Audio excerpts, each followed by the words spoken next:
প্রতিটি পরিবারেই এমন একজন বোকা পুরুষ থাকে যে তার পরিবারের বাকি সবার জন্য খেটে খুঁটে নিজের জীবনের বেশিরভাগ সময় নষ্ট করে দেয়। সে নিজে লেখাপড়া করে না, কিন্তু নিজে উপার্জন করে সেই টাকা দিয়ে ভাই বোনদেরকে প্রতিষ্ঠিত হতে সাহায্য করে। তার জীবনের পুরো সময়টাই সে পরিশ্রম করে টাকা উপার্জন করে এবং তার ভাই বোনদেরকে লেখাপড়া শেখাতে সাহায্য করে। তার ভাই বোনরাও বড় ভাইয়ের টাকায় লেখাপড়া শিখে বড় হয়।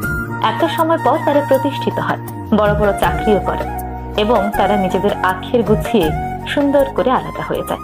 তার জীবনের সকল উপার্জন দিয়ে ভাই বোনদেরকে লেখাপড়া করিয়ে প্রতিষ্ঠিত হয়েছে। মধ্য বয়সে গিয়ে মানুষটি দেখতে পায় না তার কাছে আছে পুঁজি, না তার কাছে আছে লেখাপড়ার জ্ঞান।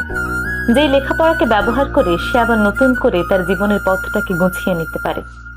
অলরেডি তার ভাই বোনরা কিন্তু তাকে একা করে নিজেদের আখের গুছিয়ে নিয়েছে। এমন পরিস্থিতিতে সেই বোকা পুরুষগুলো ভীষণ একা হয়ে পড়ে, ভীষণ অসহায় হয়ে পড়ে।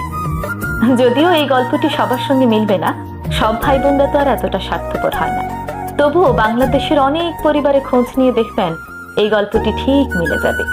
তাই বলি কি, ভাই বোনদেরকে ভালোবাসবেন, বড় হতে সাহায্য করবেন, লেখাপড়া করাবেন, সব ঠিক আছে, পাশাপাশি নিজের লেখাপড়াটাও ঠিক রাখতে হবে। যে অল্প উপার্জন আছে তা দিয়ে অল্প অল্প করে হলেও নিজে যেমন লেখাপড়া শিখবেন, তেমনি ভাই বোনদেরকেও লেখাপড়া শেখাবেন। কারণ মানুষের জীবনের সবচেয়ে বড় পুঁজি হলো লেখাপড়া। আপনার কাছে যদি কোনো সাহায্য না থাকে, কোনো অর্থ সম্পদ না থাকে, কোনো পুঁজি না থাকে, তবু আপনি আপনার নিজের লেখাপড়া এবং জ্ঞান ভাঙিয়ে নিজের বাকি জীবনটা পার করে দিতে পারবেন। কিন্তু যদি লেখাপড়া না থাকে, তাহলে জীবনের একটি পর্যায়ে গিয়ে ভীষণ রকম বিপদে পড়ে যাবেন। তাই মনে রাখবেন, সবার আগে লেখাপড়াকে গুরুত্ব দিতে হবে। আগে নিজে লেখাপড়া শিখবেন, পাশাপাশি বাকি সবাইকে শেখাবেন।